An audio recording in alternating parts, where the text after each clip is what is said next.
All right, this is Kevin Rashid Johnson, um, associated and affiliated with the Revolutionary Intercommunal Black Panther Party. I was originally the co-founder and theoretical leader of the new Afrikan Black Panther Party, and amongst the leadership of the United Panther Movement, which is or was the mass organization of the the new Afrikan Black Panther Party.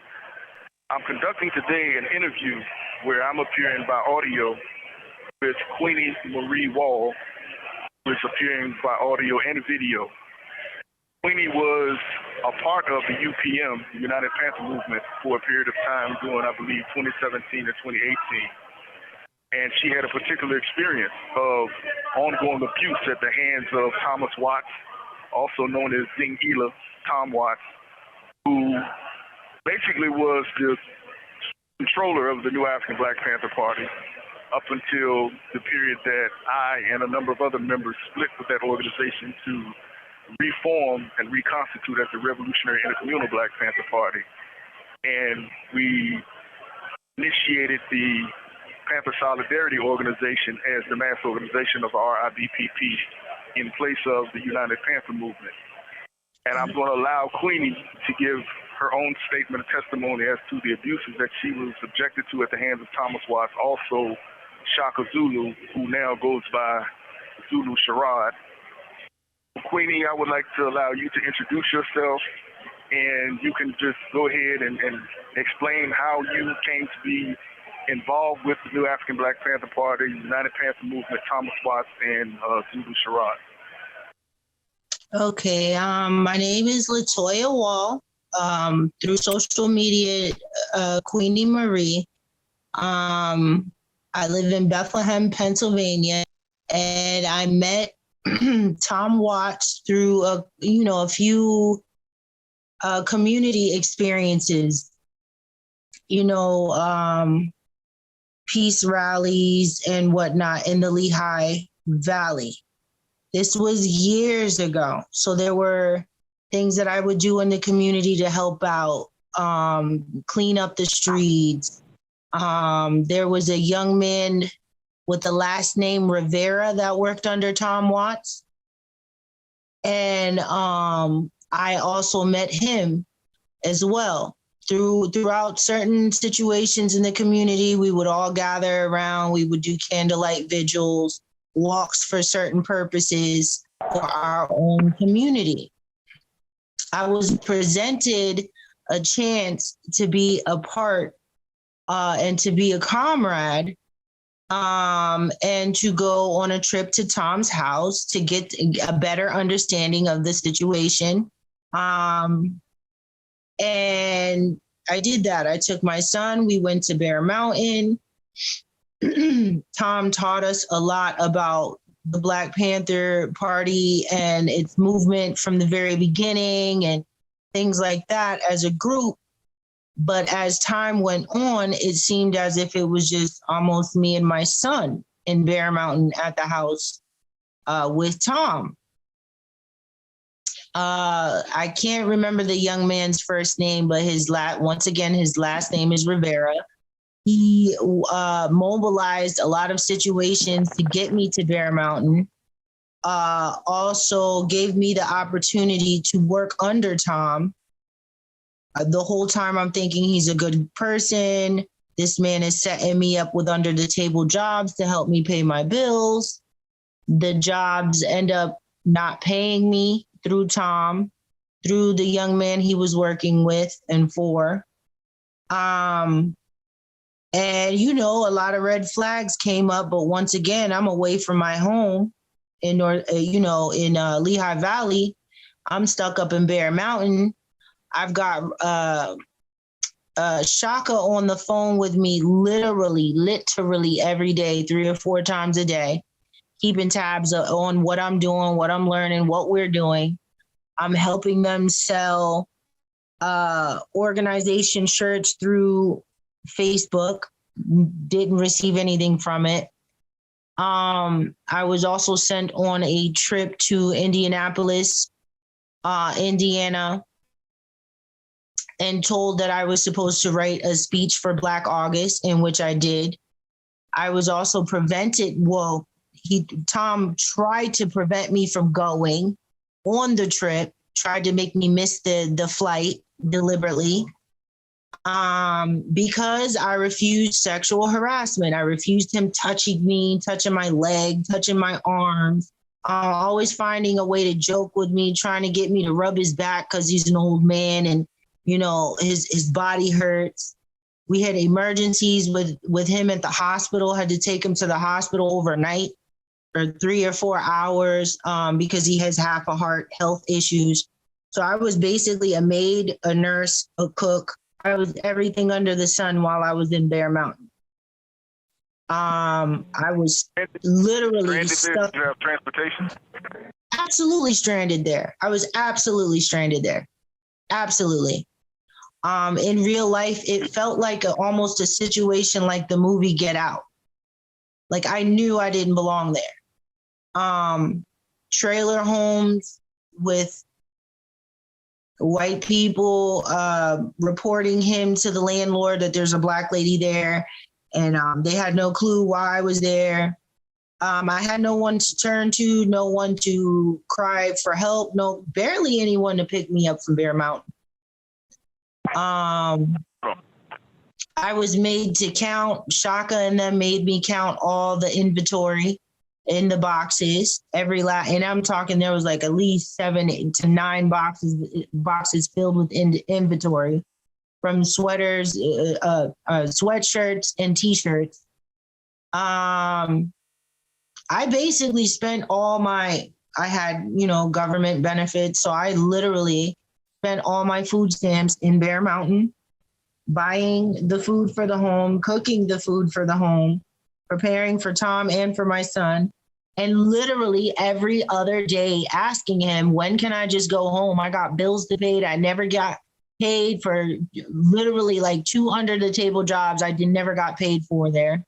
They made me pick up a paint truck all the way from Jersey and drive it to, I think it was Allentown, with no side view mirror. They had a Jewish man was the one that was actually paying for these jobs to get done for the house in New York. He paid the Rivera guy already, and I didn't see a dime. The Rivera guy had me literally in summer clothes, summer wardrobe. It wasn't even work wardrobe. I had like a pair of shorts and like a thin top on, moving everything from Home Depot, which was everything that filled the bathroom, the kitchen sink, the cabinets, the mirror, everything was boxed up. I had to move this into a huge white truck with no mirror, side view mirror. I had to duct tape the mirror, a mirror onto the position so I wouldn't get pulled over, and make a makeshift mirror because I had no tools to work with. I moved in all the the bathroom cabinets, the mirrors, everything. I moved it in by myself into the truck. Tom Watts was there, and he was ill in health, so he could not do it himself. Which was also the same night that we had to rush him to the hospital. So instead of getting back to Allentown with the truck, we went straight to the hospital for at least 3 to 4 hours because he needed a certain pill for his half a heart. So we had to keep him alive. We had to get him back to health. I had to be a maid. I had to be a cook. I spent all my food stamps, all my money. I was literally at this old man's mercy. Not only was I being sexually harassed, even in front of my son, like he made it seem like it was a regular thing, like it was like I was his girlfriend, which is not the case. He made it seem like I liked that type of thing, which was not the case. He also took me to a whole nother area that's just like Bear Mountain. It's off by itself. It's peaks, valleys, mountains, and hills. Can't remember where it was, but I'm telling you, it was about 45 minutes away. Lena Lennon's house. Not only was he sexually harassing me there, but he went and took me to Lena Lennon's house. We spent about 2 or 3 nights there, which I did not want to be there after one night. But Lena Lennon has a brother who is not associated nor affiliated with the party, but was just there because he's her brother. That was his house. Several times Tom Watts asked me to lay down with him. I said, well, if you had a nurse, would you ask professionally a nurse to lay with you? Would you do that? Like, is that normal to you? I said, don't worry, I got a cot in the living room. I don't need to lay down and take a nap with you. There were times he'd ask me to rub his back, scrub the damn skin off this man's feet. It was stuff that had nothing to do with the party. And it made me feel like an indentured servant, a slave, a new age slave. At Lena's house, like I said, everything was under the cover of, learning about the party. But there was like propaganda shit in the middle of it. It was like brainwash techniques. It was a lot of brainwash type of techniques. Kind of keep you hungry for a long time, speak to you for a long time with no breaks, get you tired out so that your spirit is weak and willing to just agree with whatever the hell he's doing or saying.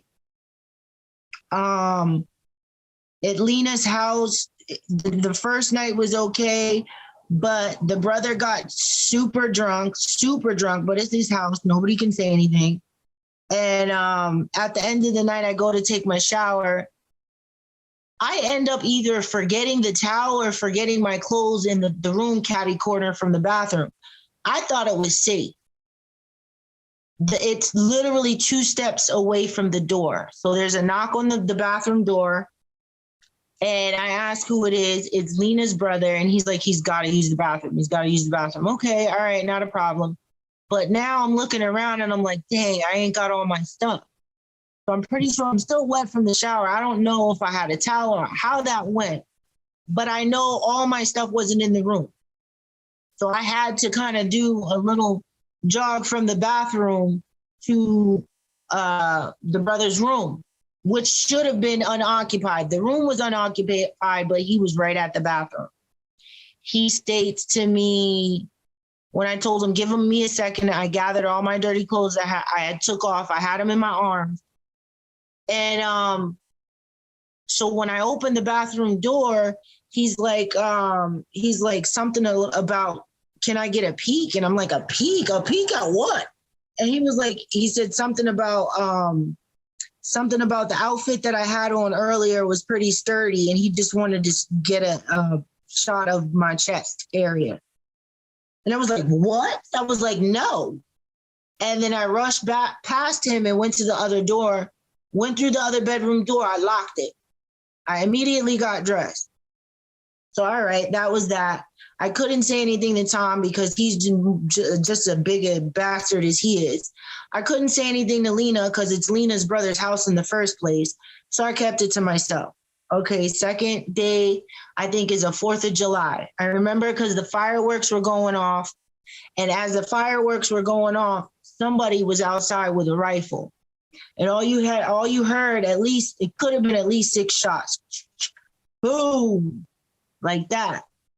And I don't know if it was, they were killing game. If they weren't, it was almost like letting us know, like, we know you got that nigga in the house, keep her on the leash, keep her on the porch. You know what I mean? It was just a really scary situation. Like, it was really scary. Okay, after a good 3 days, Tom finally takes me back to Bear Mountain. I'm telling him, I don't want to go to Bear Mountain. I want to go home. I got bills to pay. You haven't paid me for painting in New York. Rivera hadn't paid me for painting in New York. By the way, on the trip to New York to go paint that Jewish guy's house, I'm in a house doing an under the table job with other crew members of other companies. I haven't got paid, don't have any money, have no more food stamps left. I'm starving. And then all of a sudden I start my cycle. I start my cycle, not prepared for it. Rivera is harassing the shit out of me. I'm telling him I gotta take a shower. I don't know what to do. Dude, my cycle is on. I'm bleeding. I'm messing up my clothes.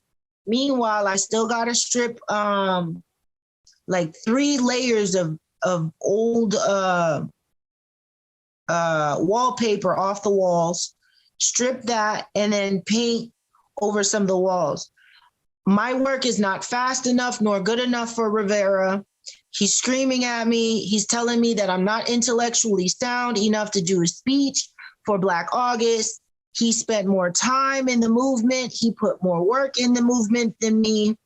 I'm too emotionally unstable to, mind you, I'm on my cycle and I'm dirty. And I just want to take a shower and do what women need to do to handle their business. He's yelling at me. He's fussing. I'm not going fast enough. I'm not painting fast enough. We've got so many hours till we need to get the house done. You have 1 minute remaining. Do I continue? Hello? Hold on. Let me call right back. Hold on a minute. Okay. Okay. Go ahead and pick up. You were talking about Rivera and doing the painting. All right. So I still have to paint a room. I'm still taking 3-4 layers of wallpaper off the walls. And Rivera's just screaming at me, you know, you're not intellectually sound enough. You're not smart enough. You're emotionally damaged. You can't go to Indianapolis. I worked hard to get to this next step. I deserve that chance. He's basically shooting me down and telling me I'm not worthy enough to go fight for my people in Indianapolis or do a speech. I'm not even smart enough to write a speech. So now I'm starting to realize, wow, Rivera and Tom doesn't want me to go to Indianapolis. And so now they're trying to deter me, fill my day with too much work so that I didn't have time to research Black August and what it means to my people, and so that I can do the speech. So I'm realizing, damn, I'm being sabotaged right now. These people thought of me as a puppet. They didn't want me to be a part of the movement. They just wanted me as a Black face so that they can hide behind it, so that they can go on with their plan. All right. So in Tom's mind, he feels like I'm not deserving of going because there was pushback when it came to the sexual harassment. And I told him, I said, several different times, I kept telling him, don't put your hands on me. Like, I already suffer CPTSD. I don't like a lot of people touching me and hugging me and shit all the time. Don't do that. So meanwhile, back to Rivera, he's telling me, oh, you're not going to make it. But so far, with the amount of intellect that I have, I'll be able to run a movement, let alone, I don't even know why they chose you for this position or even chose you to do this speech. You're not worthy. I lost it. I was like, yo, somebody got to call Tom because this nigga's bugging. I don't know why he's treating me like this. And he's doing this. Like, I need help right now. Like, I'm going through it. I'm on my monthly. Listen, I called Lena. He was barely of any service. I called Tom. He acted like he was being helpful. Meanwhile, this was a part of his plan to get me and Rivera to go against each other so that he could write Rivera off out of the movement. So Tom, okay, I left. I left at like 11 o'clock, 11:30 with a total stranger that lives in Jersey. And that guy is the guy that was actually installing the bathroom stuff that I moved onto the truck, the white truck. So I begged him. I said, don't leave me here. I was in New York, in some mountains somewhere, in a Jewish neighborhood. And there was not enough time to be able to talk on my phone. The phone kept going out. All kind of things was happening. So my thing was, I got to get out of this house before all the rest of these workers leave, because I don't know if Rivera is going to throw me over the side of a mountain or what. I didn't think I was going to make it back home that night. He showed me how angry he really was at me for even doing a speech, just a speech. Okay, so now I'm scared. And I'm like, I got to get back to Allentown to my son. My son is with Tom. So I don't know what the hell's going on with Tom. I don't know where my son is, if I'm going to make it back to see him. So I'm begging this little Mexican kid, please, please, I don't care where you got to take me. I don't care where you got to drop me off. Don't leave me here. Don't leave me here. He said, where you live? I said, close to Allentown. He said, Allentown, that's too far. I can't go there. I live in Jersey. I said, drop me off in Jersey. I don't care where you got to go. Drop me off in Jersey. I don't even know what highway I was on. I know I saw a gas station. The guy said he had to gas up the car and that he could not go any further. And I took what little bit I had out of that car and I stayed on that curb for about 2.5 hours. The phone came back. I was able to use the phone now, but now the battery's low. So I only got enough time to talk to Lena and I only got enough time to talk to Tom. Tom is asking me where my whereabouts is, what is the name of the gas station, what is the name of the road, the highway that I was on. I had enough time to be able to tell him enough information for him to get me. About a good 2.5 hours, I'm on the side of this road, locked out of the gas station because they lock the doors after a certain time of night. Okay, no food, no drink, hungry, on my period, nothing to help the situation. Mind you, I totally forgot about the night before I was locked in the white truck. Rivera locked me in that goddamn white truck all fucking night. I went to go have a cigarette and I couldn't get a cigarette because I couldn't lift the door. I started flipping out because I was in a tight space and it was dark. My battery was dying on my phone, so I had no entertainment. I had nothing to keep my breathing regular, no nothing. So I started banging on the truck. Rivera gets out of the front, gets into the back of the truck, and he's yelling at me, screaming at me, and that he's trying to go to sleep and I'm bothering him and this, that, and the third. Mind you, we weren't even supposed to be sleeping at a Walmart or in a truck. We were supposed to be at an Airbnb.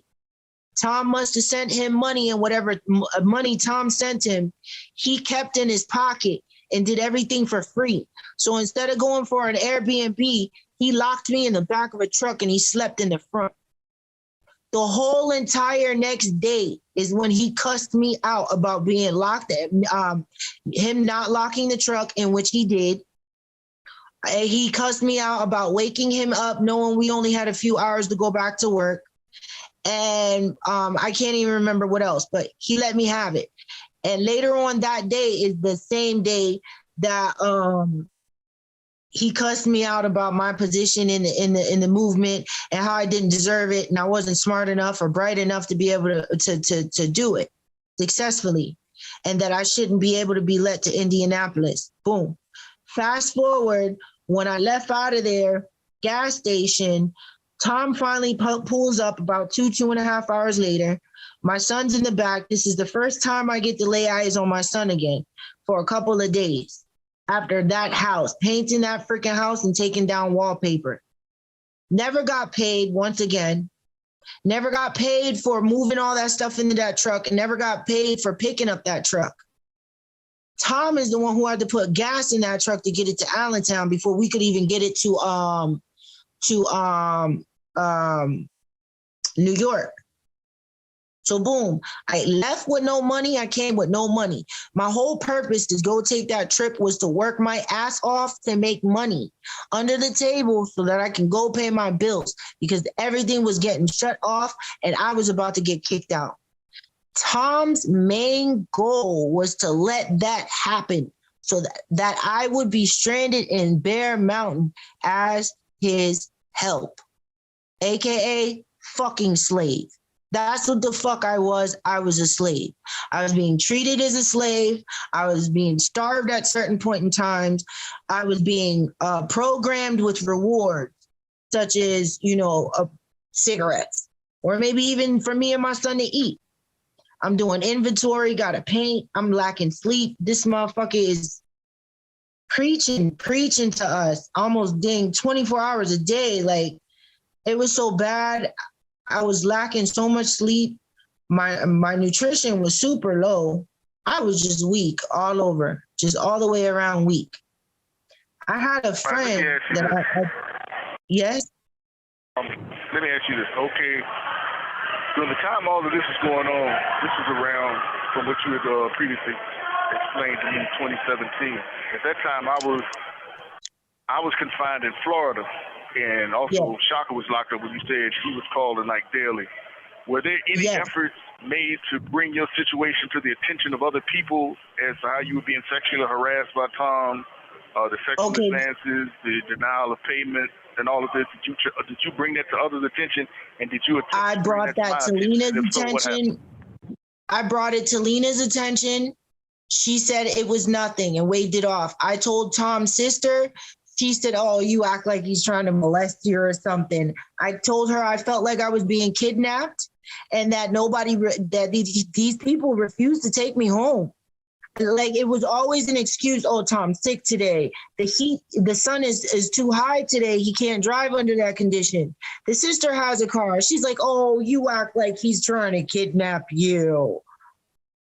I mean, it was just like a movie. It was like, you ain't shit and your needs are not going to be met and you don't matter and it's not that big a deal. They were gaslighting the hell out of me. It's like you're telling somebody that's guilty of something on another person that's just as guilty as them. So what help are you really going to get? Right? So Tom acted as if he was going to help me with the complaint with the whole truck, me being locked in the truck and my womanly coming on while I was doing the job. He was acting like he was helping me. He typed up all kind of letters, supposedly for everybody, including Shaka, to see. They visibly kicked Rivera out of the group.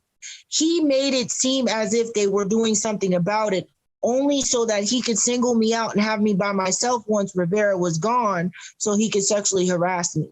And so that I'd be too weak to go to anyone. You understand? Like, it was all a ploy. All of it was a ploy. Shaka knew about all this. Shaka didn't want to jump up off his ass. Right. Shaka didn't want to jump off his ass until I literally let him know. I've been here for about 4, 5, 6 days straight, bro. My bills is outstanding. I haven't gotten paid for about 2, 3 jobs that I've done. I'm about to slit this old man's fucking throat. I'm about to take this nigga's car and go back to Bethlehem. I said, and I'm going to fuck around and lose my son in the process. I said, I'm going to kill this old man, bro. If you don't do something about this shit, I'm going to kill this old man. I kid you not. I don't know what the fuck Shaka told him on the phone. He told me to pass him my phone. Tom is talking to Shaka on my phone. I don't know what the fuck they were saying in secret, bro. But I promise you, the first stop, Tom took me to the motherfucking bank, the same place he said he didn't know how to work the goddamn card so he couldn't get my money. The whole month that I was working for these fucking people, from the shirts all the way to the painting to doing the painting at Tom's sister's house. My son took on a job. He got paid by Tom's sister to paint. It was that serious. I needed that money. When I told this man that I was going to slit Tom's throat to get out of Bear Mountain, I promise you, Tom took me straight to the bank, and that same cash card he act like he didn't know how to use. This motherfucker at least got me $300 payment for all the painting that I fucking did. The only one out of all the work that I put in that paid me was Tom's sister. But yet she was just as guilty as them because she was covering up for his weird fucking molester type of pedophile, weird sexually charged ways. She was acting like her brother was not like this. Mind you, like I said, I got to threaten a motherfucker life and let it be known like I'm human. I got a home. I got people who love me. Motherfuckers that miss me and my son, you got me fucked up. Like, I'm not about to keep being here in Bear Mountain. So either you're going to take me home willingly or I got to force this shit and I'm going to slit this old man's throat and I'm going to take his car. I kid you not. That was the only effort that I got to get me up out of Bear Mountain and get me home. Okay? Other than that, Shaka made Tom come back to get me 2 or 3 days later after he just got done dropping me off. Shaka forced him to come back out talking about I had to count more inventory in the boxes because that was Rivera's job and he never did it. Tito, that's his name, Tito Rivera. Tito Rivera. So Tito never did the inventory and Shaka's begging me on the phone and I'm telling Shaka, bro, I felt like I was being kidnapped for mad weeks, G. I just got home. I don't want to go to Bear Mountain. He kept saying, oh, but this is for the movement. This is for our people. It's for freedom of our people. Don't you want to cause change? Whatever he could do to get me out of my house and back into Tom's car, back up to Bear Mountain. All right, this time I had a backup plan. I had a friend with a car here, and I told him, I'm in Bear Mountain. This is... So I'm telling him... cut off what you were talking about. Yeah, it's okay. The backup plan. Okay. Oh, it's okay. I got you. So I had a friend, I had texted him all the information, Tom's address, where he lives, even Google Maps, so that he knew exactly where to go. And I said, if I don't make it home, if something happens to me or my son and you hear anything, I'm in Bear Mountain. This is the last place that I was. I said, this nigga will not take me home. I said, the brothers on the phone, you would think that they were helpful. You would think that they cared. I said, they don't care. They only care about the movement. They only care about me counting inventory. They only care about me babysitting Tom so he doesn't die, so he can publish that book. Mind you, I was the one going back and forth to the post office with Tom to publish these bits and pieces of chapters of these books for these people, Shaka and Tom, okay? So the second time, Tom doesn't want to take me back home. Oh, it's too hot. I feel like I'm about to pass out. He takes us to a fair. And instead of having his, instead of like walking on his own, he acted handicapped this whole entire day. The whole entire day. And I'm pushing him over rocks and up hills and all kind of shit. We're sweating, we're hungry, we're thirsty. No money, no more food stamps, no food. So Tom would buy things at a stand here and there to eat or drink, and we'd share it, right? Just enough for us to thrive. But I'm fucking in the hot summer pushing this man around this fucking fair. I'm sick of it. By the time we get back to the house, I'm exhausted. And so I'm texting my friend and I'm like, yo, tomorrow, come get me. He's like, what's going on? I was like, I don't know, but this motherfucker acting like he don't want to take me home. Come get me. He says, all right. So by the time he gets to the house, Tom is furious because there's a stranger, number one. Number two, it's a black man. And now I'm realizing, oh, wow, you don't like black people, period. You just want to use these black women so you can fuck on them and rape them type shit. So he was very disrespectful. He wasn't his usual self with my friend at all. And basically he kind of wanted to know, like, how did he get here? And I'm like, yo, I told him to come pick me up. Basically, it was like my friend had to do slave labor in order to get me back to Bethlehem. He somehow bartered him to cut his lawn. He had my friend cutting his grass in order to let me go back to Bethlehem. Like, it was some slavery shit. Like, the whole shit, it was like a really bad Lifetime story. And I was caught in it, and there was no help. So again, let me ask you, were you familiar with me as a part of the leadership of the new Afrikan Black Panther Party? And did you I was very familiar with me to let me know? Yes, and at numerous times between Shaka and Tom, they refused to contact you, or they would lie and say there was a problem with the fucking phones. I kid you not, they would never relay you the messages that I was being abused in these ways. Never, not one time. They would, every single time your name was brought up, I promise you, Rashid, they would come up with an elaborate excuse to where the phones kept cutting off. We were trying to talk about the situation. The phones kept cutting off. He's not available. Haven't heard from him for days. It was always something. We never, not one time, had a full meeting with the whole entire council there, because anybody of any importance in that situation would You have know. 1 minute remaining. They would know for a fact that this was happening. So this was deliberately, elaborately kept from you. I never knew anything about any of this going on at the time it was happening. I didn't even know of your existence until I was in Indiana in 2020. No, actually, 2020. And I think that's when I first heard about you. I immediately got into contact with you, and you told me pretty much everything that was going on.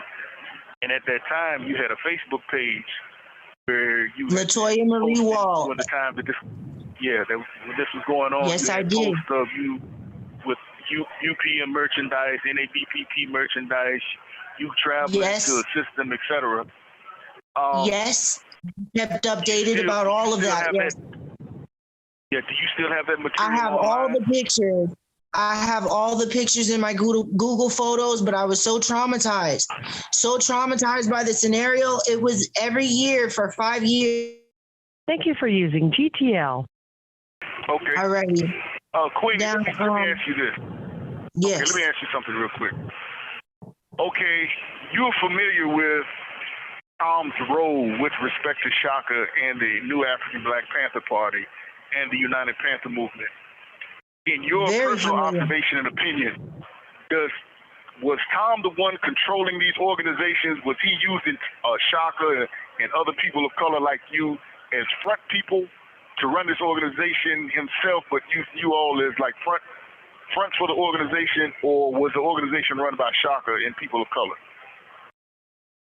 Tom's role in this whole entire organization was to work his way up. It was to earn everyone's trust, work his way up the ladder, trust with brothers and sisters of the community and organization in order to turn them into his own personal puppets so that he can control everyone's actions. And he can also control the opposing party's opinions. That was Tom's role. So Tom, essentially, the new Afrikan Black Panther Party, he is now and was run by Tom Watts, a white man from behind the scenes, using Shaka as a black front person. Anyone black that is a part of any organization that has anything to do with Tom Watts is an actual puppet. They are being used and manipulated and fed lies and dangled bait, whether it be money, housing, food, freedom, letters. I don't care what it is. I don't care what your position in this world is. If you are behind bars and you are in the party and you deal with Tom Watts, you are officially working for the other team. His plan is to divide and conquer and destroy while in the process. That is Tom's plan. And in order to do that, he must come to you as a friend. Okay. So, you said Tom was harassing you, groping you in front of your son. How old was your son at the time that this was going on? And did it have an effect on him? Hell yeah. Yes, it had an effect on my son. My son was 10 years old. He was 10 years old at the time when it happened. Well, 9 turning 10. And my son would look at me like, Mom, you just gonna let this white man touch you? Like my son was confused. My son was completely confused by the organization and what it stood for after he witnessed this happening with his mom. He was confused in my position. He was confused in what I stood for, if I was going to sit there and let that shit happen. He was confused to why, as I let certain things happen for a certain amount of time, my son became a little bit more bitter. My son does not believe in God anymore. He's an atheist now. It took a lot of innocence. Whatever innocence my son had in him is gone because of this.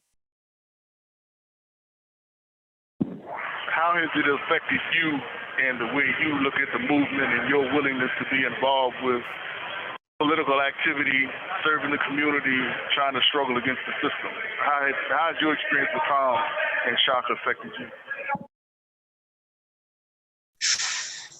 Okay.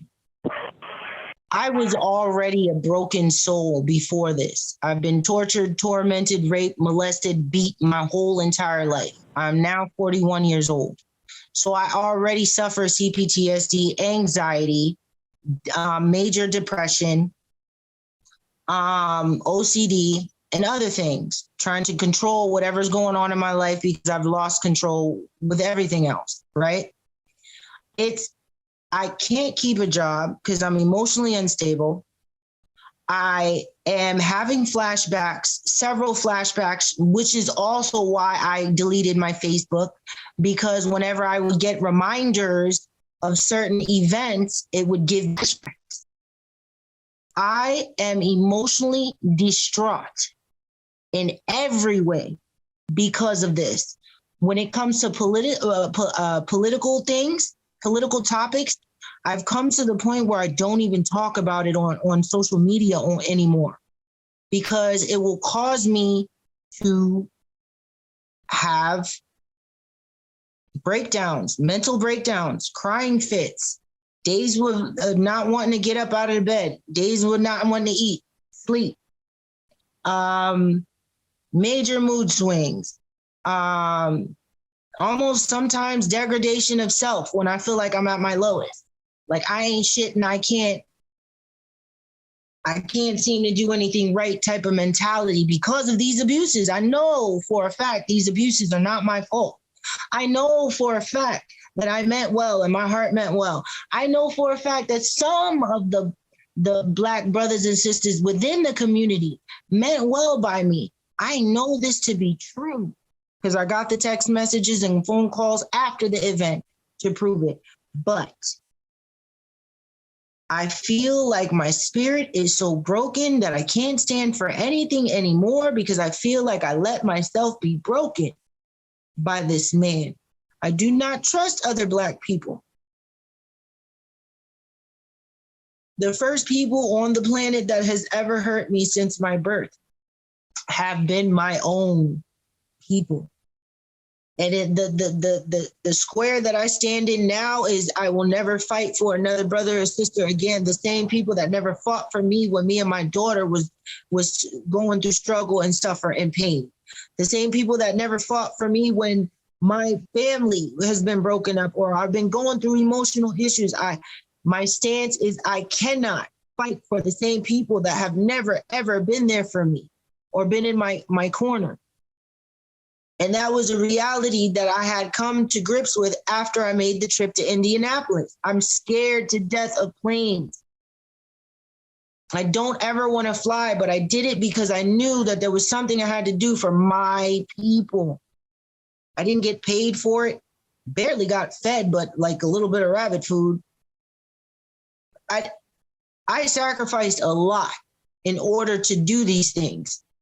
The whole time my gas and electric was cut off while these things were happening. I was about to get kicked out of housing for lack of payment. While I'm trying to brainstorm a speech and research all these things, I'm about to be homeless for my son.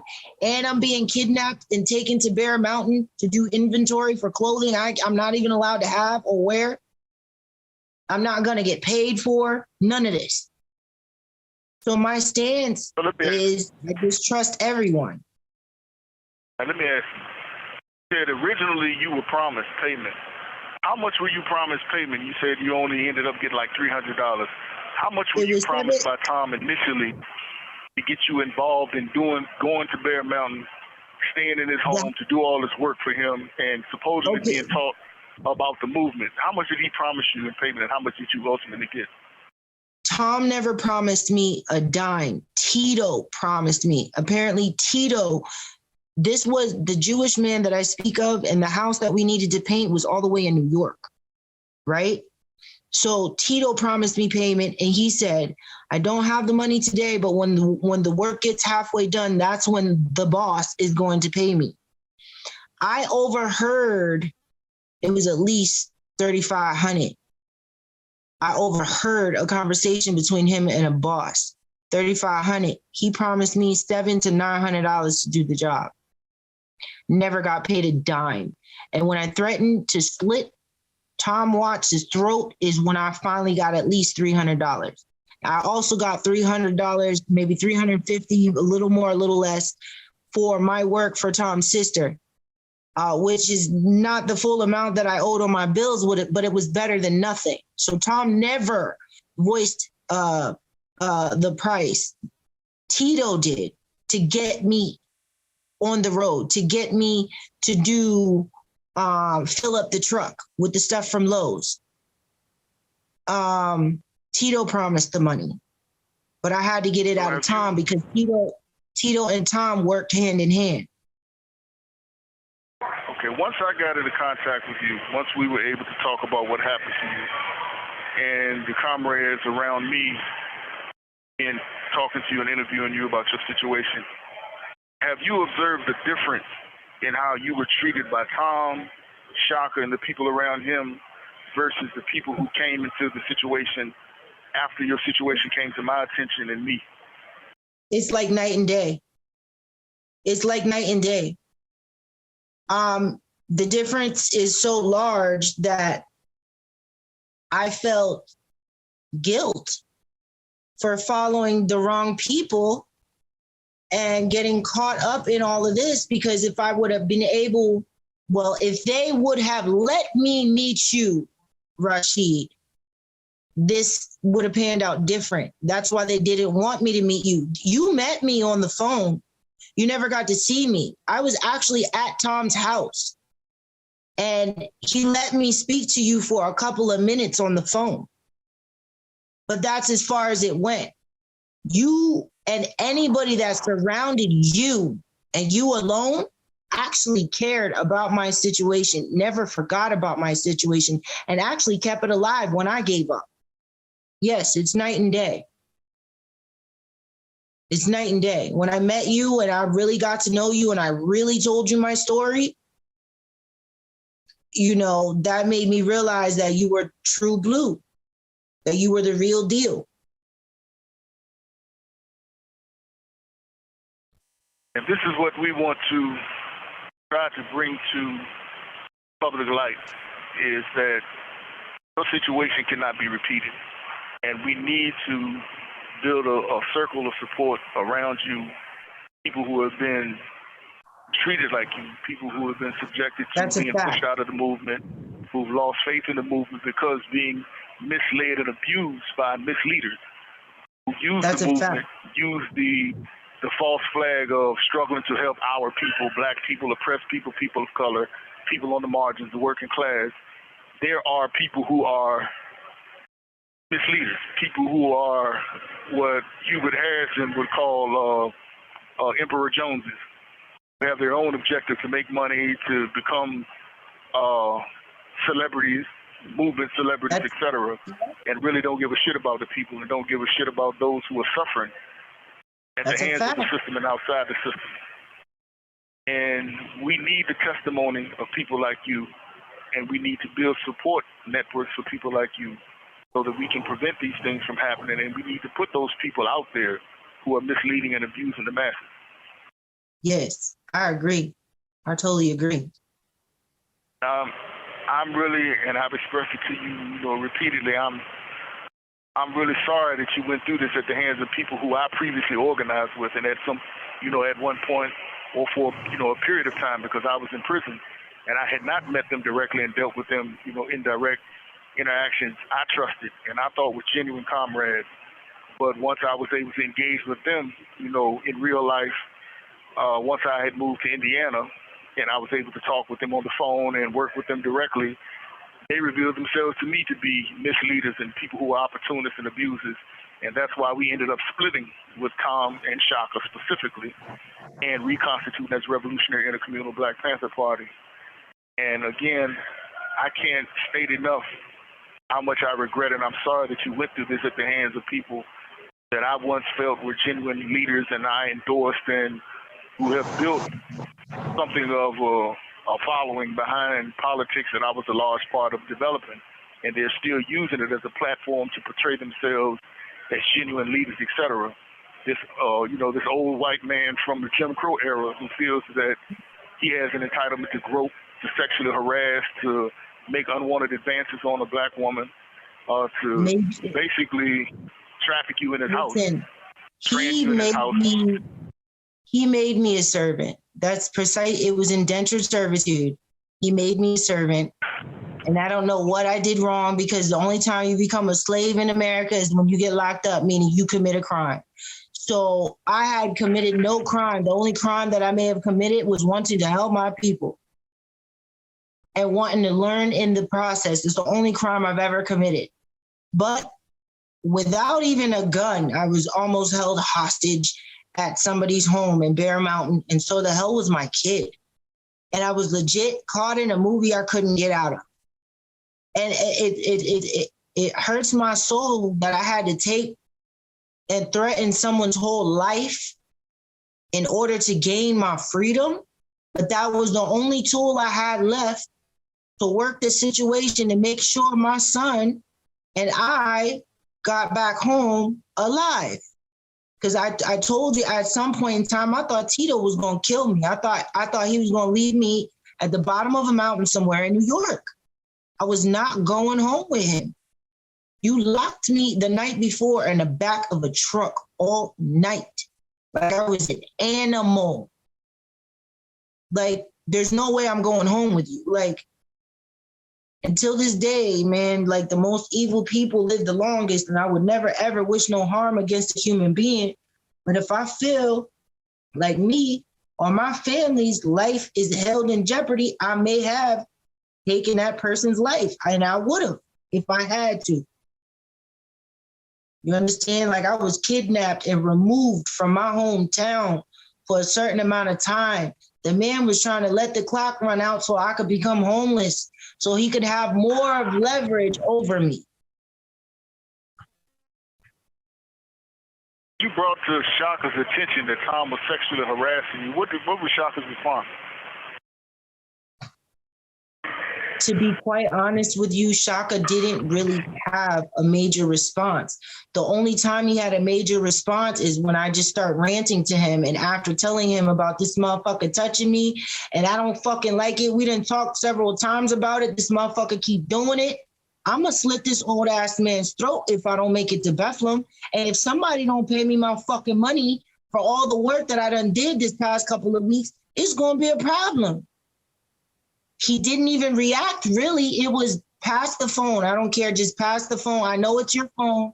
Pass the phone to Tom, please. Give the phone to Tom. I was so heated, I gave the phone to Tom and I walked out of the house. So I can't even tell you what happened. I was so heated, I felt like I was going to turn that man's house upside down. I had to go get a breather. So I couldn't even tell you what his response was. He was just, his ears perked up when I basically let it be known, your friend Tom about to die if I don't make it home. You know? That explains a It lot. was no real That explains response. a lot about it. Huh? I was going to say that explains a lot. That explains a lot about events that happened after the situation with you, comrade, who is basically administrating this interview. During the time that we were in the party after your experience, Shaka came under repeated complaints and attempts to investigate him by the United Panther Movement comrades based on a lot of complaints against him for sexually harassing women and that sort of behavior. And Tom just consistently would come to his defense. Anybody who tried to criticize Shaka for the complaints by various women of sexual abuse, Tom would try to deflect it, and he would try to anybody who criticized him, he would say they were trying to undermine the party and undermine Shaka's leadership and all sorts of things. And the comrade who's on the phone with us now, he can attest to this. But it explains a lot, because Shaka basically protected Tom from being exposed. What I need you to know, they were taking turns. They were taking turns protecting each other, so they knew they were committing criminal. You have 1 minute remaining. All right. Well, look, I'm not going to be able to call back on this. We have done previous interviews with you, and we may be able to link those to this. But after this hangs up, I'm not going to be able to call back because you're trying to lock us in. Okay. But again, I can't speak enough on how much I regret it, and I'm. It's enraging, that you went through that, and you didn't have anybody to reach out to that could come to your aid. And this is an age-old story. These older Facts. white men who feel they have entitlement to abuse women of color and just take liberties with them, and to take advantage of you being isolated, surrounded in a white community that did not welcome you, that offered you no protection, and just take advantage of you. And this was a person that at one point I considered a comrade, friend, and who I gave loyal support to. And Thank you for using GTL.